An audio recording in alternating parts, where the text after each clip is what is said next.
Hey, can you guys hear us? Yeah? Okay. Okay. As some of you know, I'm really scared of public speaking, but I'm going to do my best because Neil is so amazing.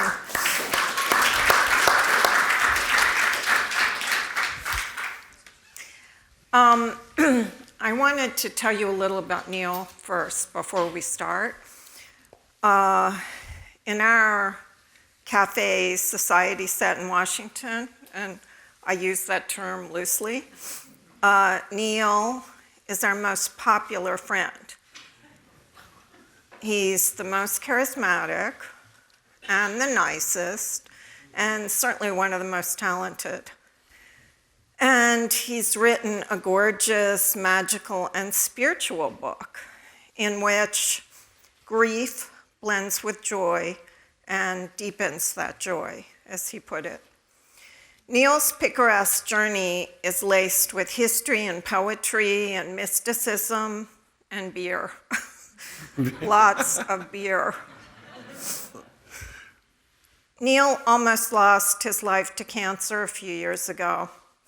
As he was recovering, he got bit by a tick on the Chesapeake Bay and scarily lost his voice for a time. He has the best voice of anyone we know, but it's even sexier now. His wonderful older brother, Kevin, died of a brain tumor. And just a couple weeks ago, Neil's devoted Airedale, Benny, died. I would just crawl under the bed with a bottle of scotch. But somehow, Neil is full of joy. As you wrote, a jolt of fear had opened a seam of freedom, and I had slipped through. As he was recovering from cancer, with his present painful and its future fogged, Neil decided to go for a walk, a 330-mile walk over 26 days with just a backpack and a collapsible fishing reel, to explore, as he says, a landscape usually seen as a blur from the Acela. He started with the Statue of Freedom atop the Capitol and ended in the arms of the Statue of Liberty, as you call her, the tall green lady and her rippled robe and golden torch. Those two statues look alike. They could be sisters. I sometimes take my car to go to the drugstore 4 blocks away, so I was completely mystified by this. Neil walked from Capitol Hill, where he lives, to Central Park, where this modern Ulysses returned to his Penelope, his wife, and my friend Sheila Murray. Sheila, stand up. Sheila. I can't believe you two didn't reunite at the Empire State Building like Cary Grant and Deborah Carr, and Meg Ryan and Tom Hanks in Sleepless in Seattle, but whatever. Sheila and Neil worked at the Wall Street Journal for some of the time in Prague. Neil was part of the Journal's team that won a Pulitzer for 9/11, and then Sheila worked at the Washington Post and for Vice President Biden and President Obama in the White House, and now she's a top official at Columbia. And I stayed on her couch when I was working on my master's there, which I finally got last week somehow.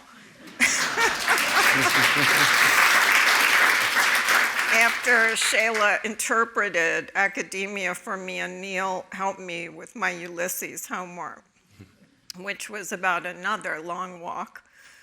Thankabus, muchibus, Neil. Neil and I share a doctor, Dr. E, a very blunt-talking Cuban woman. Every time I get scared about some problem or other, she shrugs and says, dust to dust, or you're old. Dr. E, who helped save Neil's life, calls Neil Forrest because his odyssey is redolent of Forrest Gump's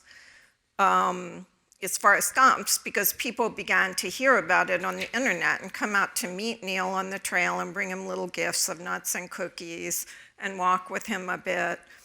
As he walked his path in places like Brick Store Road to Grave Run Road to Young Man's Fancy Drive to St. Paul's Road to Gunpowder Road to Cat's Back Road to Cider Mill Road to Crooked Lane to Butter Lane, people would say, "Aren't you that dude who's walking to New York?" And yeah, so, oh, I forget if I've done that page. Yeah, I did. And there's a great quote from Dickens, who I wrote my thesis about. "If I could not walk far and fast," he wrote, "I think I should just explode and perish." And I think that, that is the philosophy of this book. And Neil started as a New York City cab driver when he was getting his degree in philosophy at Columbia. So obviously he met some characters there, but the characters in this book are amazing. And I want to start with our friend James Bennett's question that he suggested. And James is a brilliant columnist at The Economist, and this is better than any of my questions. So he said there's a tradition of British men who walk a long way and write beautifully about it. The dean of this school is Patrick Leigh Fermor, of whom Neil is a fan. James says Time of Gifts is one of the most beautiful books he's ever read. More contemporary examples are Robert Macfarlane, The Old Ways, and Rory Stewart, who wrote a book about walking across Afghanistan before becoming a Tory MP and getting vanquished by Boris Johnson. So what James and I want to know is this a particularly British thing? Is there an American walking book tradition? Or are Americans maybe a little lazier? Or their country just too big? Because James said when he tries to think of American analogs for such travelogues, he comes up with writers who caught lifts: Jack Kerouac, William Lee's Teat Moon, Robert Pirsig, though he never read Sin and the Art and really should, John Steinbeck, even the heroes of our great fiction about American wandering, Huckleberry Finn, Mike Doonesbury, and Mark Slackmeyer rode rather than walked. So do Brits walk more or just write about it more? Wow. That was quite an intro, an amazing one. Maureen said I have to follow her lead, that she's the lead dancer, and I'm going to follow her lead, and I couldn't tell my little joke, but I'm going to tell it anyway, which is that this is my secret thing to you, that I left my house at the end of March 2021 to take this long walk to New York, to Central Park's Ramble, and I made it there, but the secret, real reason for the entire walk was to get to the 92nd Street Y, to sit here right now with Maureen Dowd on this little stage and talk to you about the book. So thank you for being here.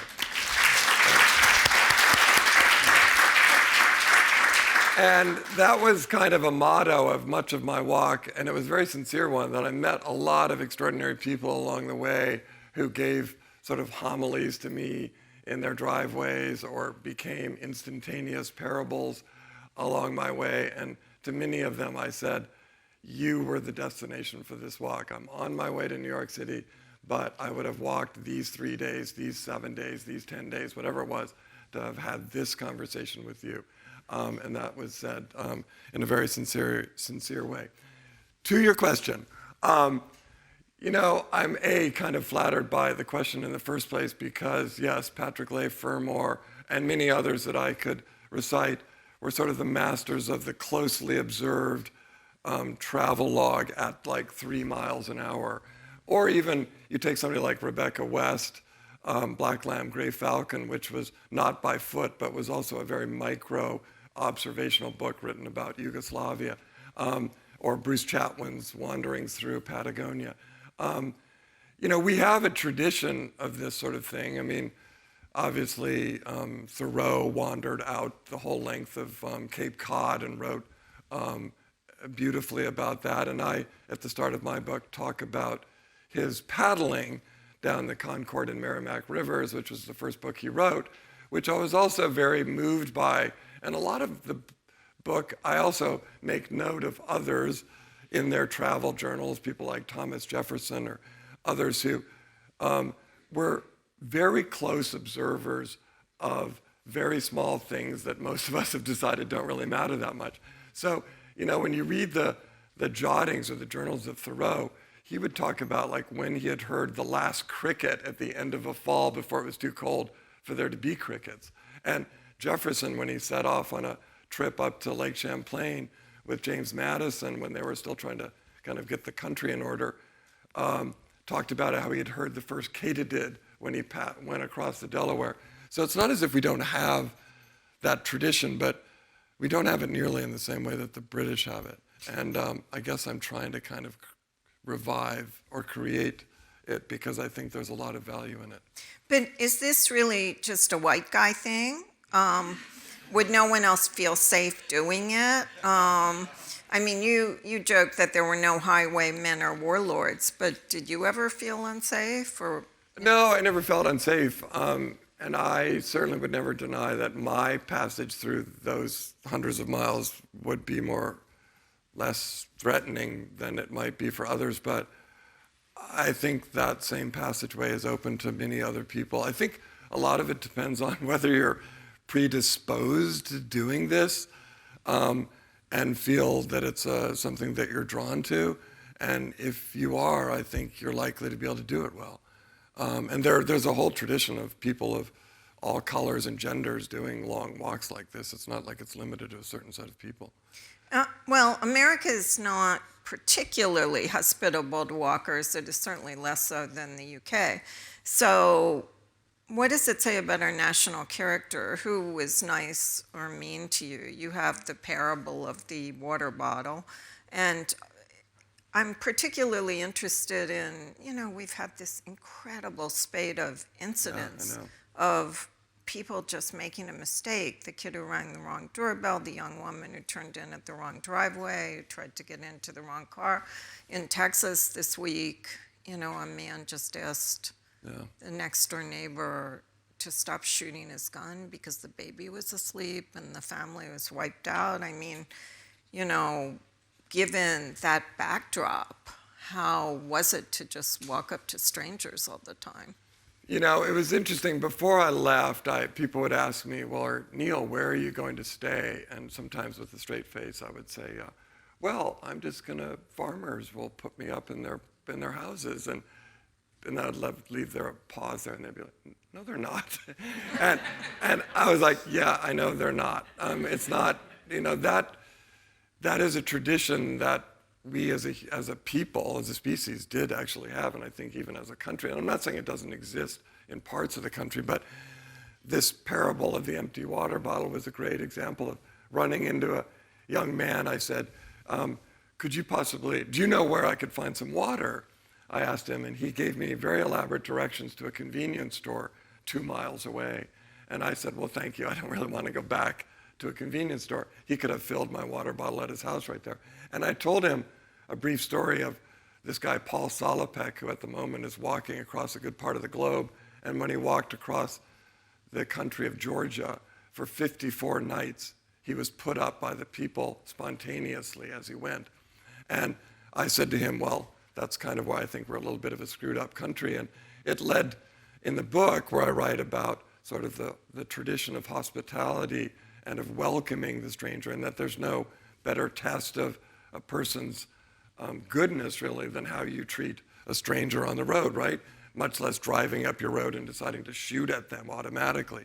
And the irony of the thing and kind of the joke and the writing of it in the book is I ended up filling my water bottle at Dunkin' Donuts because, we have, by and large, institutionalized or industrialized our hospitality. So it now is the hospitality industry. So that's what his immediate default was. Oh, you want water? You should go to a convenience store. Yeah, well, when I was little, the nuns taught us to be nice to people like that because they might be Jesus, in disguise. I think America's a long way from that now. That's the whole tradition of the pilgrim, and I even write about that, how if you're, the whole Camino to Santiago, and there are there's a whole literature of this, that you could meet somebody on a pilgrimage who was Jesus, and you have to be ready to treat people appropriately. Well, I'm Irish, so I tend to look just a teensy bit on the dark side.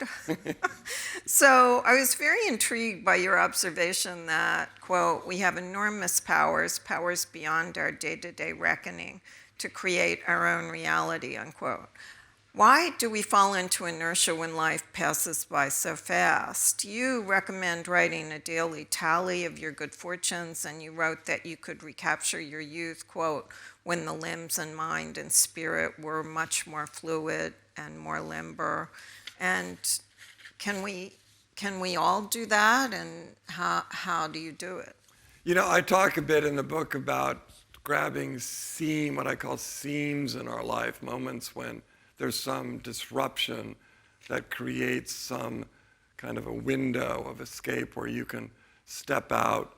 And this walk that I took wasn't a vacation, it was as if it sort of occurred in a different frame of time, partly because I walked out my door on a very deliberate exercise to just pay attention and to look closely at our story, our national story, and to think about my time on Earth and look at the landscape. And I think this is something that's very available to all of us, actually. It's just a matter of forcing it some. I had a funny experience last March. I came up to New York City. We're very near this, so I'll tell this very briefly. And I had a sort of a germ or a seed had planted in my mind that I wanted to paddle each of the bodies of water in Central Park. And I came up on the last full moon night of March, of the winter actually, with a friend, and I had two very lightweight canoes. I did violate the law because some of you might be chagrined. I did paddle the reservoir. But, and we started at the Harlem Mere, and I called it the 7 Seas of Central Park. It took us about 4 hours. We walked between each body of water. And I've spent thousands of nights in the city of Manhattan. I drove a cab here for years. It was the most extraordinary night. I'd never seen the city so flattened out in the middle of the reservoir with a full moon on a canoe. And that was another one of those sort of magical moments that you have to kind of grab out of life, and it leaves an imprint on the brain that's just different than other nights. And the whole of this walk in that way was just different than any other 26 days. And it's available, it's right there. It's a matter of jarring yourself and doing it, you know.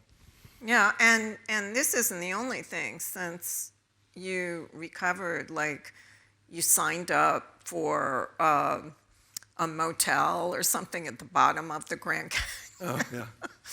That too is available for everyone. We took a walk down to Phantom Ranch, which is at the bottom of the Grand Canyon, and it's as I wrote about in the New York Times, it's the most elusive hotel reservation in America and the farthest one you have to walk to. And when you do it, you walk down 1.9 billion years in geological time. And if any of you in this room haven't walked to the bottom of the Grand Canyon and still feel so inclined, do it, because it is one of the greatest things you can do in the whole continent of this continent we live on. And it's another one of those, those are 3 days, unlike other 3 days. Yeah, Shayla would tell me this stuff. Oh, Neil's paddling around Manhattan. I'd be like, let me roll over and watch Succession. So you wrote that cancer, quote, cleansed your eyes and deepened your gratitude and altered your perception of time. Yeah, I mean, I hesitate. I'm sure in this room there are a lot of people that have dealt with grim diagnoses, and I'm not here to make light of any grim diagnoses, but when I received mine, it definitely jarred a few things loose just that day. And I remember well walking out of the hospital with Shayla, and there was just a vibrancy about the trees and the ordinary things that I saw that wasn't there before. And I was fortunate enough to have survived my 4-year ordeal and come out the other end.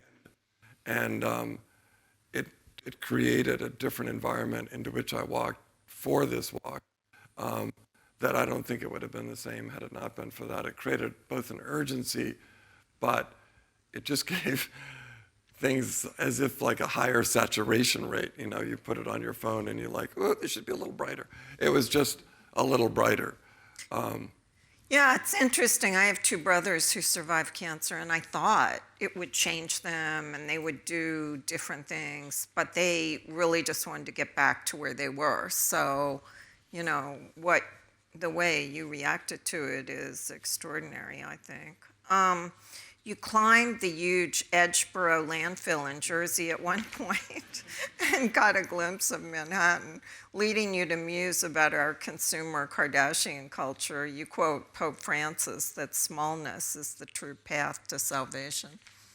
Yeah, that was what, the walk was built of these little inspirations, and one of them was when I was actually driving back from New York down to Washington, where we live, but we have a place up here. And this is right south of the Raritan River. Many of you might be aware of what I'm talking about. It's this work that we're doing. It's a piece of architecture that we're all building. It's an active landfill. And I said, wow, I want to get to the top of that. So I sent them an email thinking I had maybe 50-50 chance of them saying, yeah, sure. And the guy said, sure, when are you going to be here? And I got there, and they took me up to the top of the landfill. And that's a chapter that I wrote that's largely about the history of this landfill. And what was one of the amazing moments, we're going up it, and the guy going up, I said, there's a culture that used to exist 1,000 years ago in the Ohio River Valley, and they left behind all these incredible mounds. And he said, oh, I know everything about that. I've been to the Great Serpent Mound. I went to Ohio State University. And he said, those people, they built these mounds for sacred purposes. They had actual significance. They pointed towards the rising sun at the solstice or whatever. Our mounds, on the other hand, are just ghastly. And what was great about that, talking about the Grand Canyon, if you go at the top of the Grand Canyon, within about 3 minutes, you've departed from all human time and you're going back down in time till you get to the river. The landfill started at like the beginning of the Eisenhower administration. And we're going up in time. And at one point I said, where are we now? And he said, about 2006. And I'm like, wow, so Bush is president and, Enron's in trouble. And so we get to the top and he said, this is the money shot. And the present, the literal present, like right then moment, was the trash just spilling at my feet from out of the truck and being ground up. And it was from there, he said, if you look and squint, and I could see 32 miles away was the island of Manhattan. And, kind of tongue-in-cheek, it was like Cortez or something like the distant empire glittering on the horizon.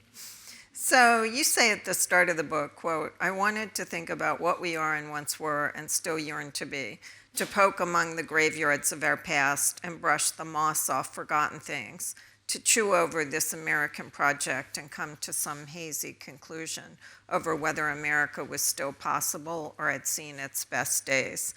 I have spent a lot of time puzzling about that myself lately, so I wondered what conclusions you reached after hanging out with MAGA types and Mennonites and Quakers. What did you learn about human nature, the nature of Americans in this era? Yeah, I feared you might ask.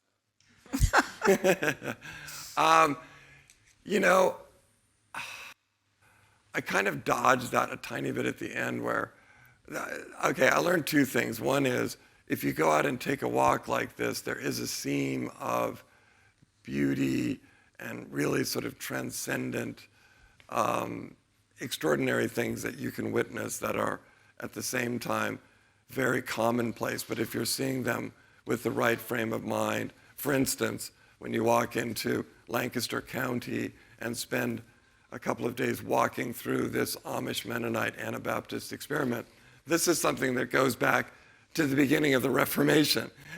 From the early 1500s, because of a series of events that shook these people loose in the area around Switzerland, they moved to that area and they're still farming with mules and living a life completely divorced from our lives for a whole set of forces that remain very vibrant at that time. And right now it's an amazing thing to look at up close, and I had quite great interactions with them.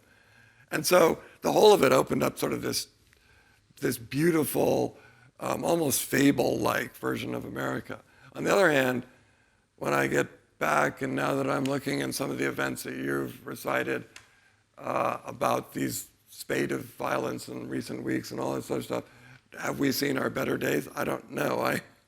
I worry that perhaps we have lost some of our actual original zest. But on the other hand, the one thing I think that I really brought away, the more you immerse yourself in the wholeness of our history, including the physical remnants of it, which I really spent a lot of time thinking about, the canals and the rail beds and you go down the Delaware Canal path and there are mounds there that are where they buried the Irish dead who died of cholera while digging the canal. The more you spend time on this, you realize that it's sort of embraced the incredible fullness of it. And to try to arrive at some easy conclusion is just really impossible, I think. Well, sometimes lately I wonder if the Civil War ever finished or if it just went on hiatus. You write about the Civil War and the Revolutionary War. You say we would have lost it all in the Revolutionary War without the help of European fops and without Quakers between North and South, and the Civil War all might have been lost. Is all the madness now rooted in what happened then, do you think? You talked about a strain of white fear or whatever.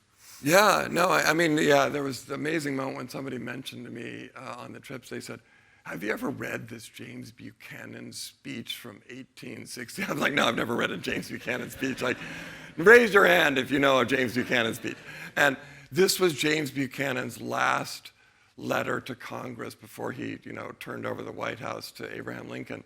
And there was such an extraordinary passage in there where he blamed the coming strife on the abolitionists because they had steered such a fear in the bosom of the white matrons of the South, a fear, I think he said, whether real or otherwise, that made it such that a war would have to be fought over the future of slavery and the future of the country based on a fear that these people had, whether imaginary or otherwise. And it so captured a deep element of our history, which is this kind of fear where people shoot somebody because they drive up their driveway or they ring their doorbell.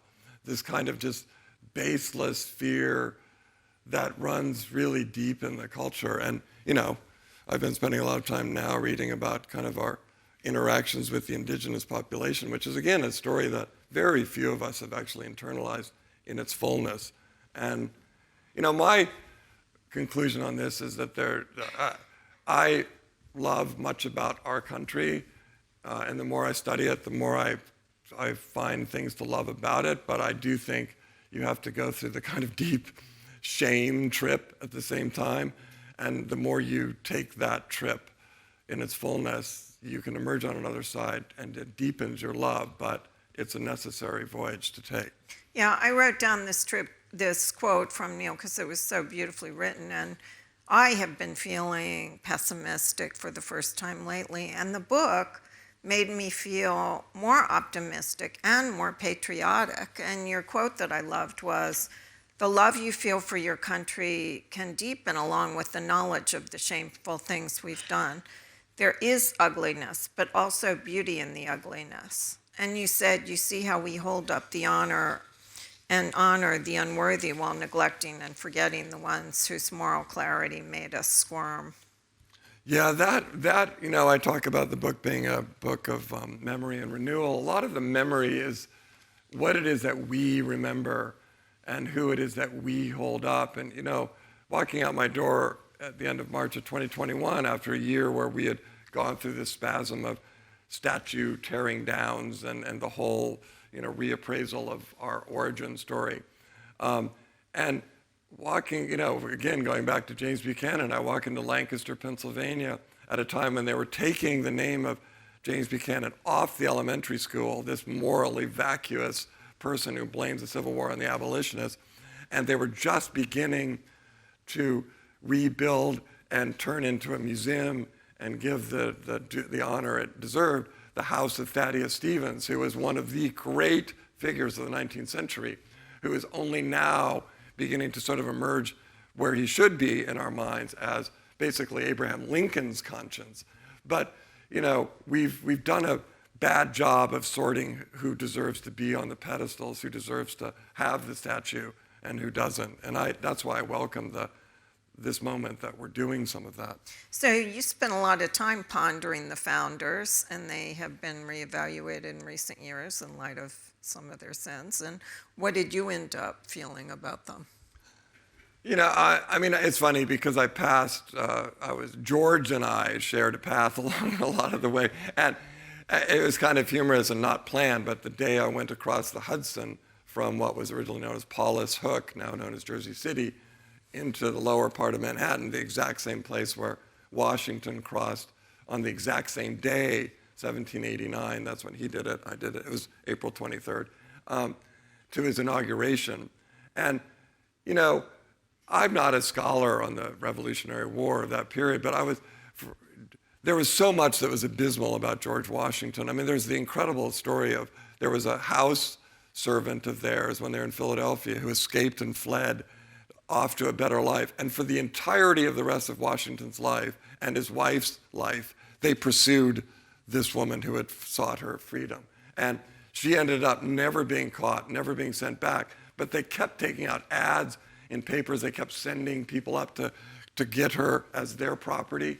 And yet, on the other hand, there is the other side, if there is another hand to that, of Washington's, having departed from Mount Vernon for the equivalent of like 7 years and having never gone back throughout the entire span of the Revolutionary War.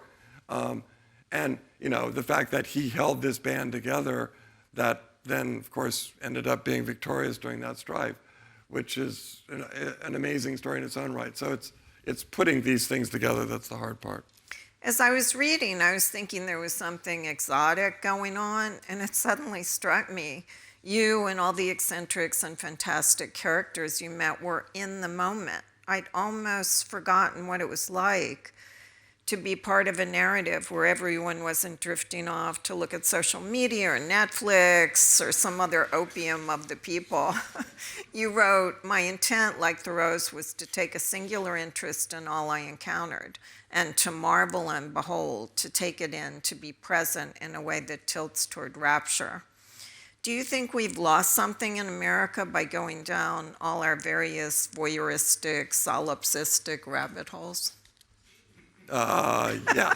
I guess I gave away what I thought with the question, but yeah. So 2 weeks ago, I went back to spend some time with these Mennonite school kids who I'd met in this magical moment when they invited me into their school to sing hymns of the afterlife to me. And so this is me and 200 people in a church basement, all of these adults and the kids who are, 5th grade to 9th grade. And they sang to me on the risers. And afterwards, they went outside. I spent some time talking to the parents. And when I came out of the school, it was like kind of late dusk.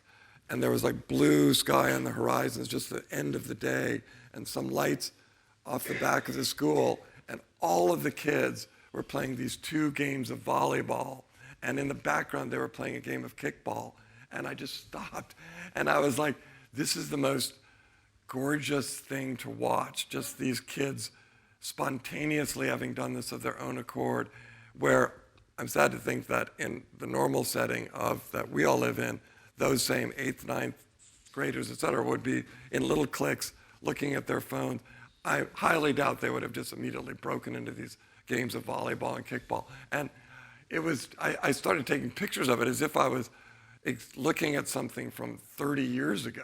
And I've spent a fair bit of time with the Mennonites because of my one, hour-long encounter at that school, and I'm not holding them up as a paragon of what we should all be, but the simplicity with which they live and their fact that they are not interested in holding devices in their hands, it creates a completely different environment when you're with them. Well, that may have been your favorite moment, but I was going to ask you what moment enchanted you the most. And don't say the Polish woman who told you you had really great legs.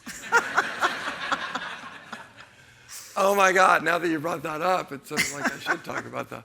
I think I kind of, that was a great moment because, the one thing as a walker is you don't have a lot of lodging opportunities. So when I was in Perth Amboy, I had to get across, which by the way was a very hard place to find a place to spend the night. And that was another whole other story. But when I got across the Arthur Kill to Staten Island, I walked the length of Staten Island, I was like, where am I going to stay? So I found this place called the Victorian Bed and Breakfast. And it was the only place to stay in that whole area that was somewhat near the Bayonne Bridge, which is where I was going to cross the next day. And when I got there, this fantastic Polish immigrant, this woman now in her 80s, ran it. And I was the first guest she had had in a month. And I walk in the door and she was like, I'm going to do all your laundry and I've already made dinner. And so I was like, Danuta, this is not a B&B. This is a laundry, breakfast, dinner, everything, B&B, whatever. And she was like, I got a plug for the bath in case you want to take a bath. And I got bubble bath, and the whole thing. And she was such a fantastic person. And we had some great conversations about the whole statues issue and history. And she had this one line over breakfast where she said, because I brought up sort of the discussion of privilege, and she said, do me one favor. At least enjoy what privilege you have. I was like, I'm not sure what we're supposed to say. But anyway, then she insisted on driving me to the foot of the Bayonne Bridge. And I was like, Danuta, I'm not here to get rides. And she said, no, I insist on driving you. And it was like a mile away. So I said, okay. And she drove me there. And I had my shorts on. And this was quite flattering. I don't really get these kind of comments very often. But while I was walking away, her last words were, you've got really great legs. That kept him going the rest of the trip to New York. Yeah. I discovered a lot of amazing little stories I had not known, that Thomas Paine's bones were turned into buttons, that the Susquehanna River is 10 times older than the Nile, that Ben Franklin was in love with his friend's wife, that York, Pennsylvania was the home of York's peppermint patties, which interested me because I always keep a big box of those in my office. I don't know why that hadn't occurred to me. But what of all the little stories you learned, which one really surprised you? God, you're such a great reader of these things, Maureen. Well, I can tell you one more while you think about Yeah. it. When I was growing up in Washington, my mom would always say, always remember you were born below the Mason-Dixon line. And I know she meant kind of that we were Southerners, but I never really knew what the Mason-Dixon line is. And finally, Neil explained it. So probably no one is interested in this but me, but you have a great explanation of Mason and Dixon. Well, it was just a great little thing that Mason and Dixon came together because I'm trying to think what the year is, somebody in the room would know, 1748 or something like that. People knew that Venus was going to transit across the sun, and because of the ways that if you got to certain latitudes, you could do measurements, and they were trying to determine how far the sun was away.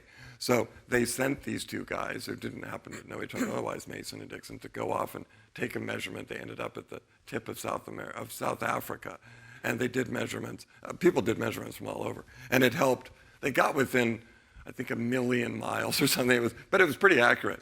So that was, the beginning of the pair that then drew the line that then became famous for the line between slavery and freedom. In terms of surprising, I think in some ways it would be what it means to kind of be walking through places where they don't expect someone to be coming along on a journey to somewhere else, and how those people dealt with me. And I write a bit in the book about the whole concept of pilgrimage and what I found to be sort of a instinctual reaction that people would have, that if you're on a journey like that, they would identify with it, and they would give you kind of the equivalent of like a trinket. And sometimes that would be cappuccino or a muffin or a beer or a sandwich or something, but there was a lot of that kind of spontaneous thing, which I didn't take as, yes, it was an aspect of generosity, but I think in part it was almost like you're on this journey to this place. Your day is going to be fuller than my day. I wish I was going with you. Here's my token of gratitude to you for doing what you're doing. Oh, and you carried an amulet. Oh, I did, yeah. I brought a friend of mine years ago had given me a 400 BC tetradrachm Greek coin, which I carried with me, because I could then say, if you're in a house, somebody was saying, this house was built in 1750, I'd say, I know, and this coin was stamped in 400 BC, and they'd be like, yeah. But you didn't really have any moments where you got scared, right? Where something bad might happen? Not really. I mean, I was mainly, this was not a nature walk. I was walking along roads most of the time. Well, really. Except for ticks, you were scared. Well, I was scared of ticks, yeah. So, I got so that it only took a few days where if you're a walker, you begin to identify with animals alongside the road in the way that they look at us speeding by. And, I know that the drivers largely pitied me as the guy who didn't have a car. And I increasingly pitied them as the people that weren't in the same world that I was in, because the world you're in as a walker is just infinitely richer, and it becomes still richer as you go. You wrote about a plethora of characters, from a Transylvanian hermit to a Quaker hunchback. Which one still haunts you? Who do you really think about, besides the one who liked your legs? The one who I do think, now, because part of the walk was to sort of unearth and extol people that we should know more about. And one of those people who's just finally getting his moment was Benjamin Lay, who was this great. 4'2" hunchback who was the conscience of the Quakers, and really very dramatically, as a kind of crazy ruckus maker, pushed the Quakers to finally agreeing just before he died to get rid of slavery within their own order. And my main point about that is that a lot of us, when we put ourselves back in history, we imagine, I'm wandering around America in 1850 with William Lloyd Garrison and Frederick Douglass, because of course I'm an abolitionist, because, right, all of us would be abolitionists if we were back then. When the reality is, even then, like 5% at the most of the population were abolitionists. And Benjamin Lay's time, he was one of a tiny handful who saw the world that way. And only now, really in the last 6 years, has his memory kind of been resurfaced, and a plaque put outside of his meeting house north of Philadelphia. And these are good movies. Yeah, I love that. I loved him. He was like Bernie Sanders. He just gave no quarter. Yes. So we're going to take audience questions, but before we do that, do you want to read a passage? I only read this thing really briefly because some of you might find it funny that I'll just read this part here, right here. Friends asked what I had learned. This is me when I'm home. I'd gone home, like Ulysses, or like Odysseus. Penelope. You go back home. Friends asked what I had learned, and I tried to explain. If you go out your front door with an eye for all that baffles, amazes, enchants, and keep at it day after day, giving in to the landscape and letting the rhythm of your steps guide you, it's astonishing what can ensue. Within days, you understand why the holy books have whole sections built around the stories, the one-off encounters of men and women out walking. Very particular things, a sermon by a man out getting his trash can, the hand-forged hinges on an old barn, how the maples flower, then leaf, acquire very particular meanings. They tell stories that weave together into a riddle that is long and flowing and difficult to explain, should you feel the compulsion to explain. You bring meaning with you when you go looking for meaning, and the more of it you bring, the more of it you get in return. What you find is often fragmentary and slippery. Our histories, personal, tribal, national, are mosaics of broken pieces and shards of tile and stone. They contain within them, perhaps in equal measure, order and disorder, reason and randomness. Some sections are bright and shimmery, others grimy, unsettling, hard to decipher. Oh, this is the part you read. Shame and love can mingle. Anyway, yeah, that she had read the other part.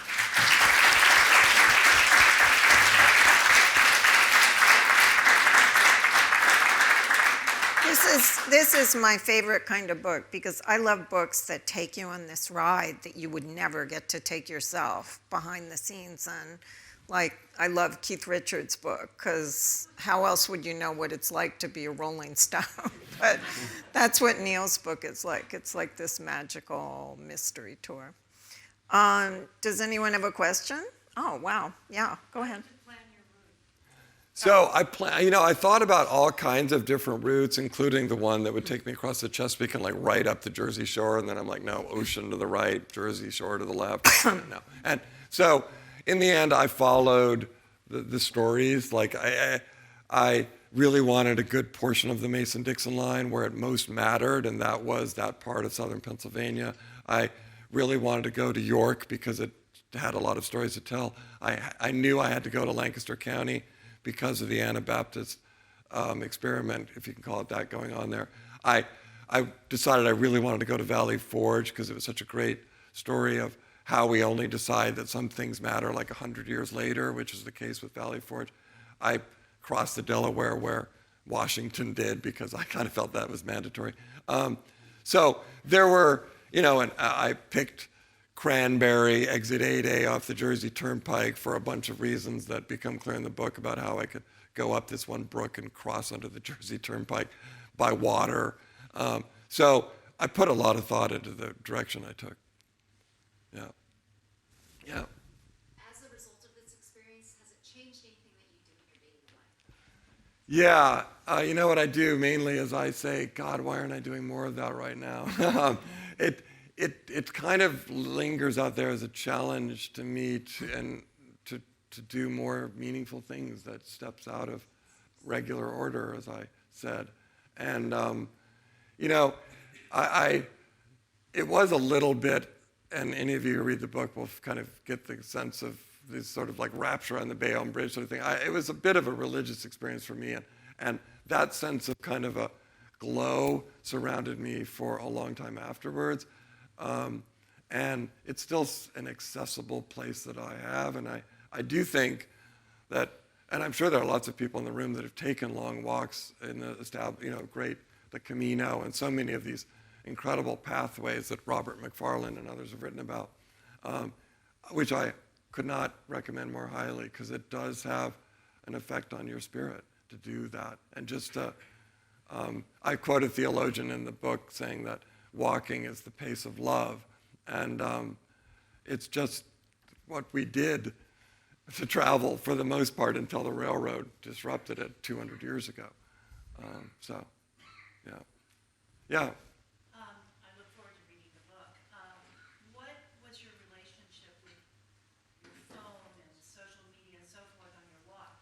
Now, I'm sure you had it for safety, you keep in touch with your family.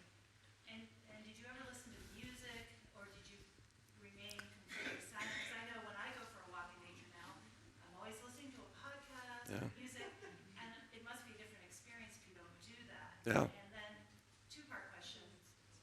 Did the days seem really long? Did time expand? Or how did that work too? Wow. I actually write in the second chapter a bit kind of esoterically about time, because the book is really a lot of ways about time, and it very much elongated. Body in motion. Time is elongates for that. And the phone question is a really interesting thing because I adore, my phone was so incredibly useful to me. It was I wrote actually parts of the book by talking into my phone. I used the notes function for almost all of my notes. So when I would have thoughts, I would dictate them into my phone. When I had encounters with people, I would write my first account verbally into my phone. Yeah, I use it for mapping. I use it for videoing things that I wanted to recollect better, for photography, all that stuff. I did do, along the way, a tweet thread. So a couple of times every day, I would tweet some photo with some commentary, which got a lot of attention. And, we thought that was our first, escape from COVID. This was the end of March of 2021. And so there was... I was sort of like a bit of a vanguard to have walked out the door when I did, so it got a lot of attention because of that. Turns out it was a false spring, so to speak. On the other thing, though, I never once listened to anything. And I never listened to podcasts, never listened to music. And that part, I think, was vital because it was the rhythm of my thoughts. And I just found the walk and the thoughts that the walk generated to just be so entertaining that I had no desire to complicate it with some other narrative or music or anything. Yeah? Could there be a sequel? A British one. Actually, somebody the other day suggested that I go to Denmark, and I was like, well, I mean, the idea of doing something like this in another country is challenging to me because I feel like you have a certain authority as an American to write about a certain stretch of America, even if it was new to me, while I would feel a little under strain. I don't know, you might have read W.G. Sebald's book, The Rings of Saturn, which is a fantastic book. You know, he's German. He did a walk through part of England. It's a somewhat fictitious book, but really interesting. I'm thinking about what a next book is. I'll get back to you on that. Yeah.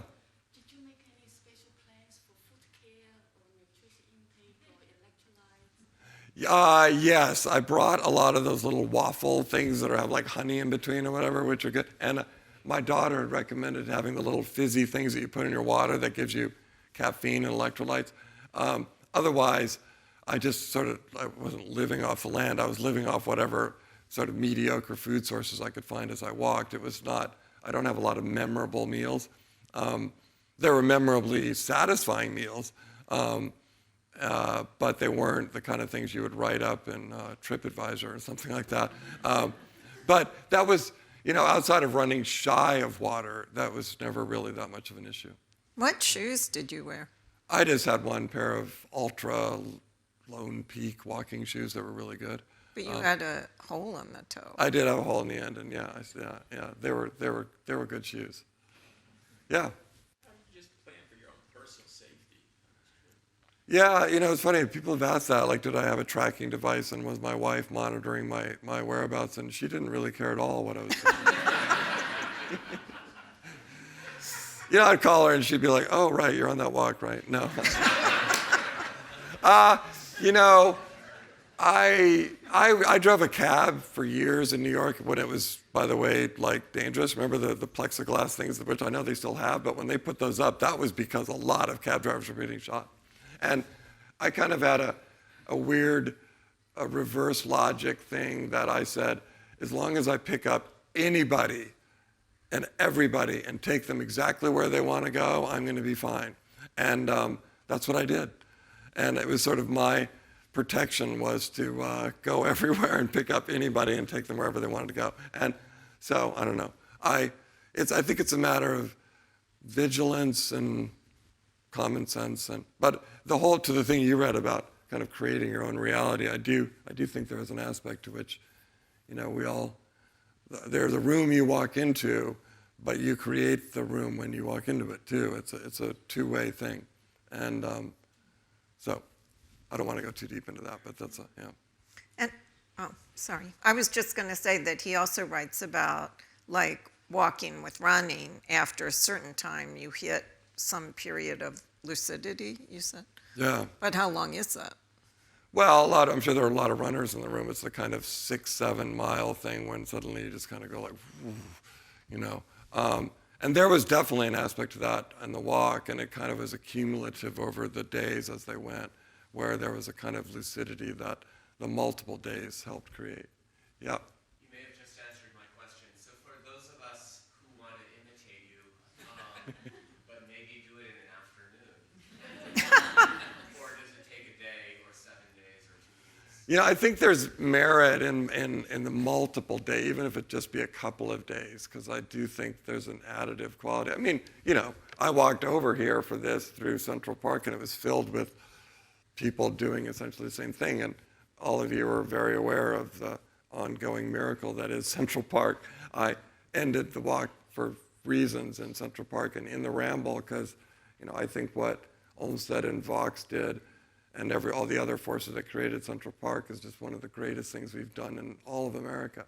And, that place now, day after day, is the scene of all those miracles of people taking those walks and finding that place, But didn't you write about, for the journal or something, you recommended 5 different walks around the world? Yeah, I did a piece for the Wall Street Journal a few weeks ago that was basically, if you have the chance, just build one trip around a long walk, and the world is filled with these places where you don't have, it's not a backpacking trip, it's a, town to town, inn to inn kind of thing. Well, you did one in Tuscany, right? Yeah, and Jill and I actually did one, the Southwest Coast Path, and we've done a few of these and I've done other walks around in Mexico. And Well, you were like married there, right? that. We were married in Italy, yeah. Yeah. So you were just recreating the bliss. Huh? Yes, yeah. Okay. Yeah. Oh, Were you packing a tent and camping out at all, or were you staying in, electrified? Yeah, I had thought about doing the camping thing, but having been bit by a tick that kind of botched up my voice, which, by the way, has improved a lot since then, I was also just sort of like, and that's a lot of weight. You have to have some kind of, tent-like thing, and so I decided against it.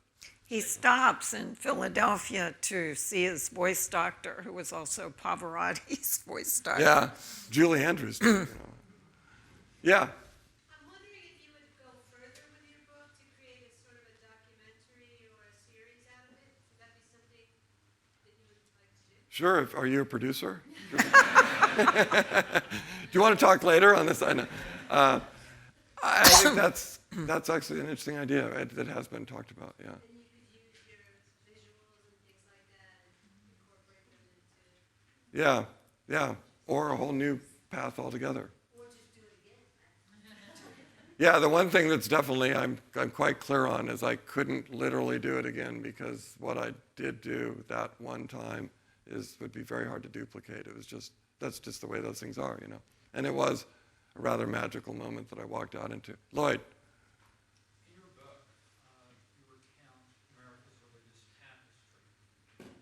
How did your walk impact your view of religion in America, and more broadly, your view of the deity? Of the deity. Wow. Now we're really getting there. I had not anticipated that the walk was going to be a super spiritual thing per se. And I think that changed a bit on the second day when I started to have these kind of parable-like experiences. And then when I got with the Mennonites and I had this one encounter with this teacher, and he was talking about their faith, and he just quoted this line from St. Paul to the Romans, which just lodged in my mind and became a kind of motto for the trip, which is something along the, people will know this line, I'm sure. Be not conformed to the world, but transform yourself through a renewal of your mind. And I was like, wow, don't let the world form you, but continue to transform yourself through a renewal of your mind. And there were a number of encounters I had with people where they sort of dropped lines on me that became additive in that way. The deity, I think a lot of it was actually my own sense that our greatest obligation is to be truly present, and that this thing right now, us here right now, is all we have, and the fullest that you can experience this thing right now is the best you can be at any one time. And I spent some time with the mayor of York, who is quite a character, and he had a great line. He said, "We are all of God's mirrors, and it's up to us to provide the best reflection," which I also thought was a great thought. I know, it seems like we've only been here a few minutes, but it's already over. And you guys should definitely get the book, because if it could make me feel more hopeful, it can make anyone feel more hopeful. And it really did. It's a magical book, so thank you.